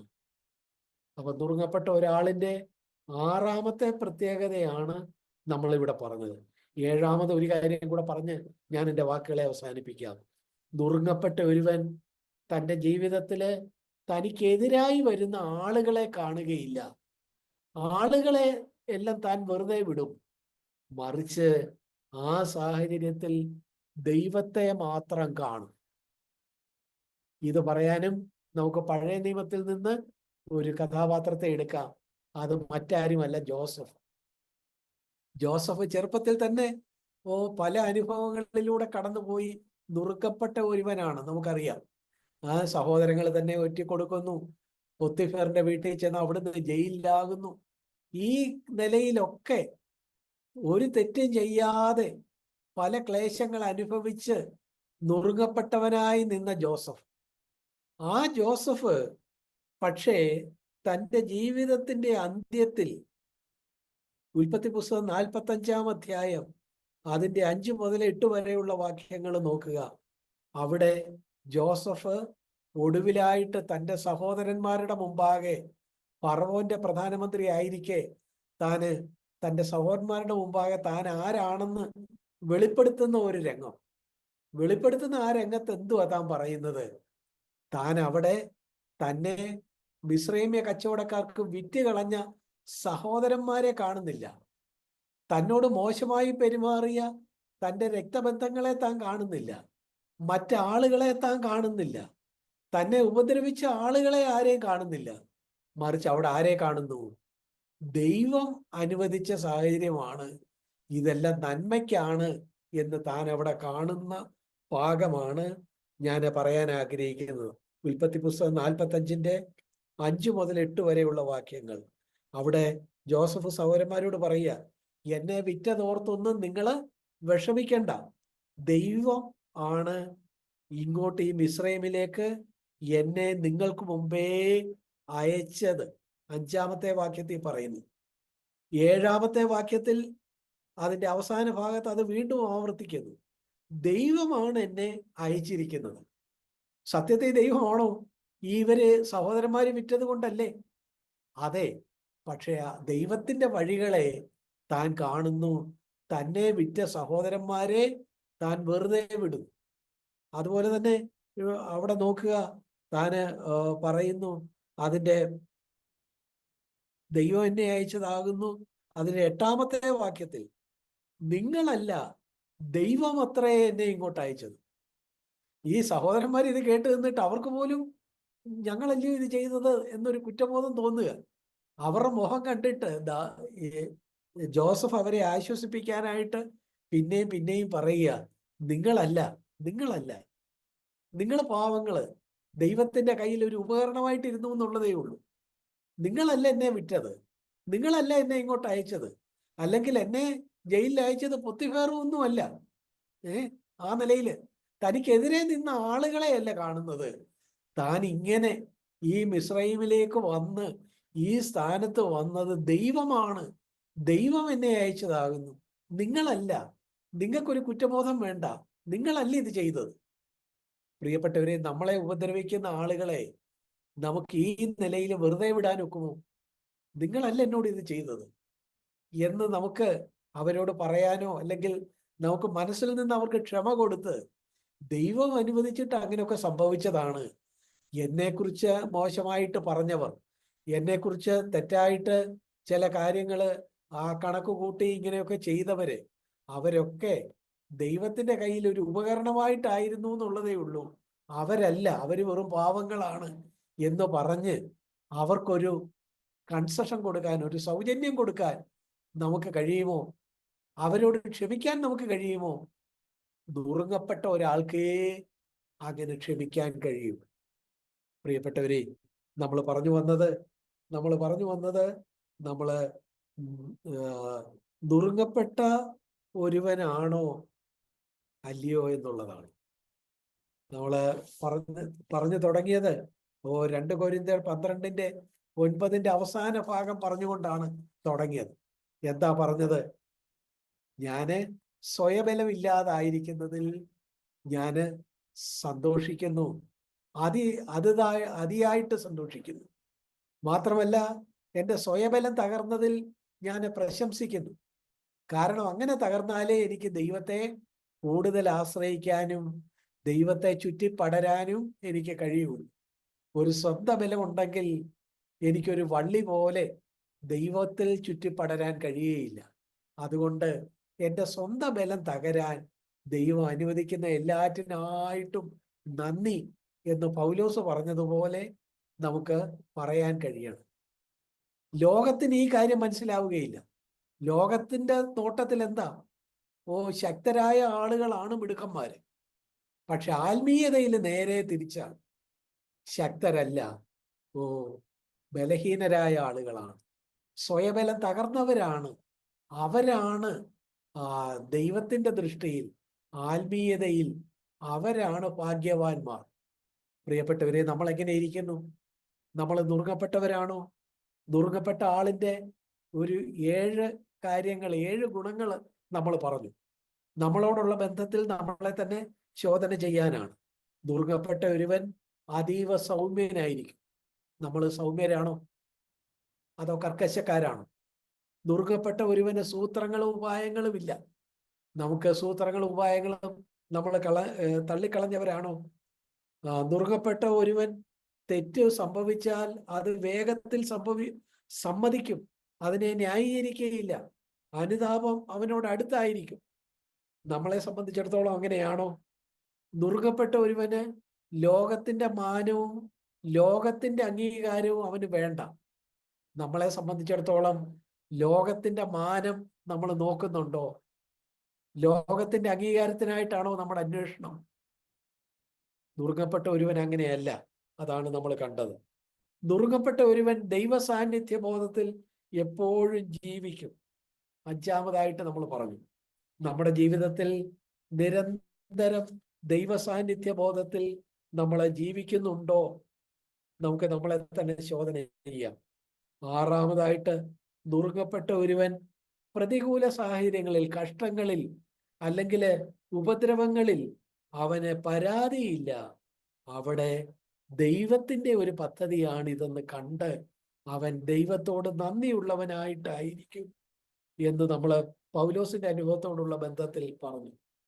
നമ്മൾ അങ്ങനെയാണോ?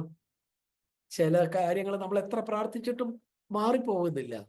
പക്ഷെ അത് നല്ലതാണ്, ദൈവത്തിന്റെ ഒരു പദ്ധതിയാണ് എന്ന് ഹൃദയപൂർവ്വം നമുക്ക് അംഗീകരിക്കാൻ കഴിയുന്നുണ്ടോ? നുറുങ്ങപ്പെട്ട ഒരുവൻ നമ്മളെ ഉപദ്രവിച്ച, നമ്മളെ പരിഹസിച്ച, നമുക്കെതിരെ നിന്ന വ്യക്തികളെ കാണുകയില്ല, മനുഷ്യരെ കാണുകയില്ല. മറിച്ച് എന്ത് ചെയ്യും? ദൈവത്തെ മാത്രം കാണും. ദൈവത്തെ മാത്രം കാണും. ജോസഫ് അങ്ങനെയായിരുന്നു. സഹോദരന്മാരെ കണ്ടില്ല, തന്നെ ഉപദ്രവിച്ച സഹോദരന്മാരെ അല്ല കണ്ടത്, അതിന്റെ പിന്നിൽ പ്രവർത്തിച്ച ദൈവത്തെയാണ് കണ്ടത്. പ്രിയപ്പെട്ടവരെ, നമുക്ക് ഈ 7 കാര്യങ്ങൾ വെച്ച് നമ്മൾ നുറുങ്ങപ്പെട്ടവരാണോ എന്ന് നമ്മളെ തന്നെ ശോധന ചെയ്യാം. അങ്ങനെ അല്ലെങ്കിൽ, ദൈവമേ, എന്നെ നീ ആഗ്രഹിക്കുന്നത് പോലെ നുറുക്കണേ. കാരണം അങ്ങനെ നുറുങ്ങിയാലേ എനിക്ക് നിന്നിൽ കൂടുതൽ ആശ്രയിക്കാൻ കഴിയുള്ളൂ. ദൈവമേ, നിന്നിൽ ചുറ്റിപ്പടരാനായിട്ട് കഴിയുള്ളൂ. ക്രിസ്തീയ ജീവിതത്തിന്റെ അനുഗ്രഹം എന്ന് പറയുന്നത് സ്വയബലം തകരുന്നതാണ്. എന്നെ ഒന്ന് തകർക്കണേ, നുറുക്കണേ എന്ന് നമുക്ക് പ്രാർത്ഥിക്കാം. നമുക്കൊരു നിമിഷം തലമടക്കുകയും നമുക്ക് പ്രാർത്ഥിക്കുകയും ചെയ്യാം. ഞങ്ങളുടെ സ്വർഗീയ പിതാവേ, ഈ ലോകത്തിന് ഒരിക്കലും മനസ്സിലാകാത്ത വലിയൊരു ആത്മീയ മർമ്മത്തെക്കുറിച്ചാണ് ഞങ്ങൾ ഈ രാത്രിയിൽ സംസാരിച്ചതും ഞങ്ങൾ കേട്ടതും. കർത്താവേ, ഇത് ഞങ്ങളുടെ ജീവിതത്തിൽ എങ്ങനെയായിരിക്കും? ദൈവമേ, അവിടുത്തെ കരങ്ങൾക്ക് അതിൻ്റെ മുമ്പാകെ നുറുങ്ങപ്പെടാൻ ഞങ്ങളെ തന്നെ മനസ്സോടെ ഏൽപ്പിച്ചു തരാൻ ഞങ്ങളെ എല്ലാവരെയും അവിടുന്ന് സഹായിക്കണേ. യഥാർത്ഥത്തിൽ അവിടുത്തെ കരത്താൽ നുറുങ്ങപ്പെട്ടാൽ മാത്രമേ അങ്ങേ അവിടുന്ന് ആഗ്രഹിക്കുന്നത് പോലെ ആശ്രയിപ്പാനും കർത്താവെ അങ്ങിൽ ചാരുവാനും അങ്ങിൽ ചുറ്റിപ്പടരുവാനും ഞങ്ങൾക്ക് കഴിയൂ എന്ന് ഞങ്ങളോട് പറഞ്ഞതിനായിട്ട് സ്തോത്രം. കർത്താവെ, ആ നിലയിൽ ഞങ്ങളുടെ മുമ്പിലുള്ള നാളുകളിൽ നുറുങ്ങപ്പെട്ട, സ്വയബലം തീർത്തും തകർന്നു പോയ, ദൈവത്തിൽ ആശ്രയമുള്ള ആളുകളായിട്ട് കർത്താവെ ഞങ്ങളായിരിക്കാൻ അവിടുന്ന് ആഗ്രഹിക്കുന്നത് പോലെ ആ നിലയിലായിരിക്കാൻ ഞങ്ങളെ തന്നെ ഒരു പ്രാവശ്യം കൂടെ സമർപ്പിക്കുന്നു. ആ നിലയിൽ അവിടുന്ന് വരും ദിവസങ്ങളിൽ ഞങ്ങളിൽ ഒരു പ്രവൃത്തി ചെയ്യുന്നു. ഞങ്ങളത് വിശ്വസിക്കുന്നു. അതിനായിട്ട് നന്ദി പറയുന്നു. Thank you father. ഞങ്ങളെ ഒന്നിച്ച് അനുഗ്രഹിച്ചാട്ട്. ഞങ്ങളുടെ സഹോദരന്മാരെയും സഹോദരിമാരെയും കുഞ്ഞുങ്ങളെയും ചെറുപ്പക്കാരെയും എല്ലാം അവിടുത്തെ കരങ്ങൾ തരുന്നു. അവിടുത്തെ ഈ ആത്മീയ സത്യങ്ങളുടെ ഈ മർമ്മങ്ങളെ മനസ്സിലാക്കി ഈ പാതയിൽ തന്നെ നിൽപ്പാൻ ഞങ്ങളെ എല്ലാവരെയും സഹായിക്കണേ. പ്രാർത്ഥന കേട്ടതിനായിട്ട് സ്തോത്രം. യേശു ക്രിസ്തുവിന്റെ വിലയേറിയ നാമത്തിൽ തന്നെ. ആമേൻ.